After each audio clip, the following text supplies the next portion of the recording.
Não trate com desprezo as profecias. Tudo bem ser diferente.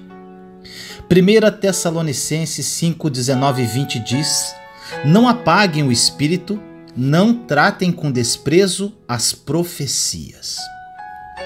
Meu irmão, minha irmã, tanto no Antigo como no Novo Testamento, os profetas eram vasos preciosos para Deus. No Antigo Testamento, Deus falava ao seu povo usando profetas como seus porta-vozes. Os reis sábios ouviam e obedeciam a essas palavras proféticas. Os reis tolos que se recusavam a ouvir acabavam trazendo ruína sobre si e sobre o seu reino. No Novo Testamento, vemos que entre os dons que Deus deu à igreja através de seus membros estavam também os profetas. Olha o que diz nessas passagens. Efésios 4:11 diz assim: e ele designou alguns para apóstolos, outros para profetas, outros para evangelistas e outros para pastores e mestres.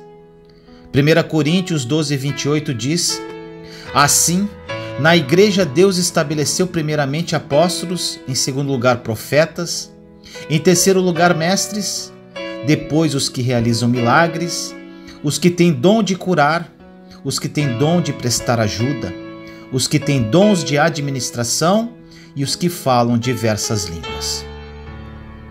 1 Coríntios 14 descreve o profeta do Novo Testamento como alguém que interpreta a vontade e os propósitos divinos por meio da pregação e do ensino inspirados, e que fala a pessoas para edificação, encorajamento e consolação. Olha o que diz em 1 Coríntios 14:3. Mas quem profetiza o faz para edificação, encorajamento e consolação dos homens. Naturalmente, meu irmão, minha irmã, existem profetas nos dias atuais que receberam o dom de Deus de prever os acontecimentos futuros, mas nem todos os que profetizam foram chamados para exercer o ofício de profeta. Quando lemos o livro de 1 Coríntios, entendemos que a profecia é o dom de interpretar a vontade e o propósito divinos. Eu creio que os mestres ungidos da palavra de Deus profetizam todas as vezes que ensinam. Eles interpretam ou expressam a vontade divina e o conselho de Deus. Agora, o que a Bíblia quer dizer quando menciona que se desprezamos as profecias, apagaremos o Espírito Santo?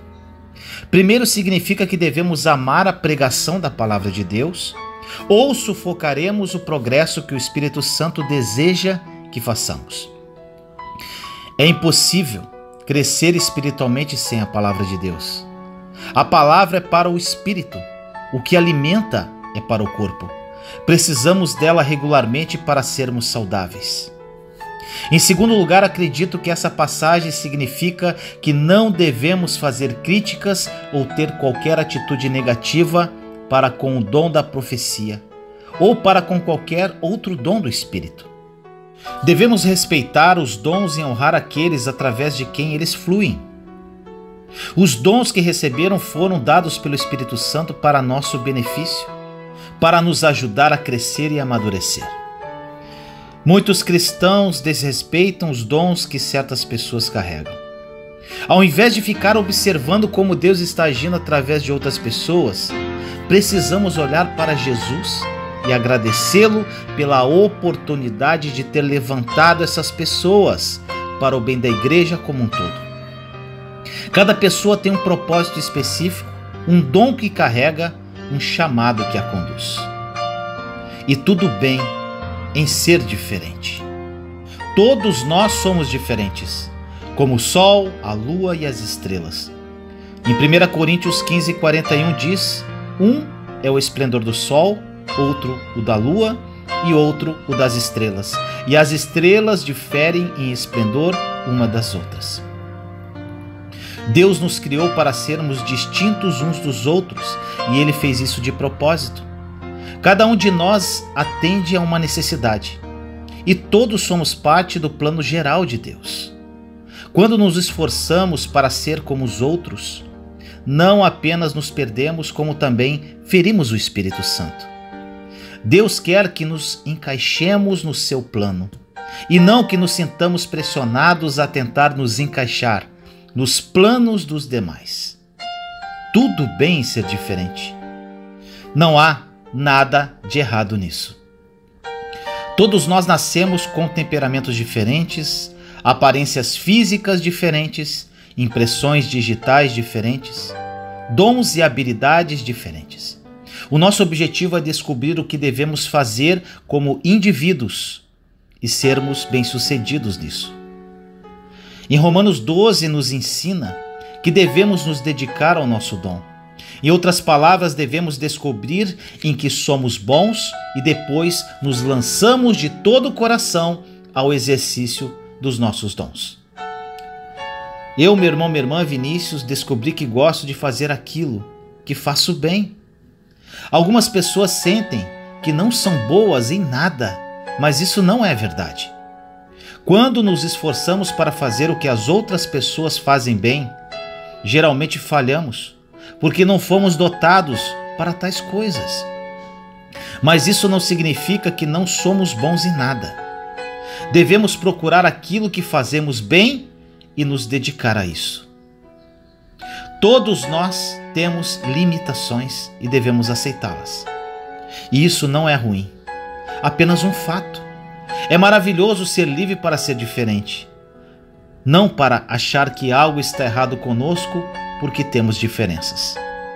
Devemos ser livres para amar e aceitar uns aos outros, assim como a nós mesmos, sem sentirmos a pressão de nos comparar ou de competir.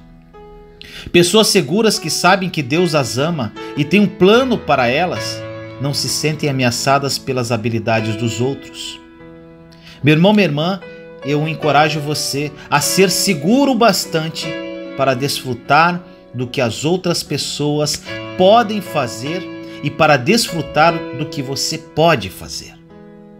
Diga coisas positivas sobre si mesmo em vez de coisas negativas, pois isso ajudará a liberar os dons que Deus colocou em você. Quando não aceitamos a nós mesmos, estamos desprezando as profecias e com isso acabamos entristecendo o Espírito Santo que em nós habita. Ame-se, meu irmão, minha irmã, pois se você não amar a você mesmo com os dons e talentos que Deus te deu, ficará incapacitado de amar ao seu semelhante e cumprir o seu propósito aqui nesta terra. Ore comigo assim: Senhor amado, nos colocamos em sua santa e doce presença neste momento, eu, meus irmãos e irmãs em Cristo Jesus. Pai querido, que essa mensagem e oração fale ao coração dos meus irmãos e irmãs que a ouvem. Muitos deles acham-se incapacitados de fazer algo para glorificar o seu nome. Focam nos dons e talentos de outras pessoas, tentando copiá-los, e ainda desprezam de certa forma as profecias por não serem gratos pelos dons e talentos de outras pessoas. Que a partir do dia de hoje eles acordem para desempenharem os seus papéis dentro do corpo de Cristo, sendo veículos de graça na vida de outras pessoas. Papai, muito obrigado. Assim nós oramos em nome do nosso Senhor Jesus Cristo. Amém. Juntos somos fortes. Compartilhe esta mensagem para que mais pessoas sejam edificadas. Inscreva-se no canal e acione o sininho para ser notificado de novos vídeos. Te amo em Cristo Jesus.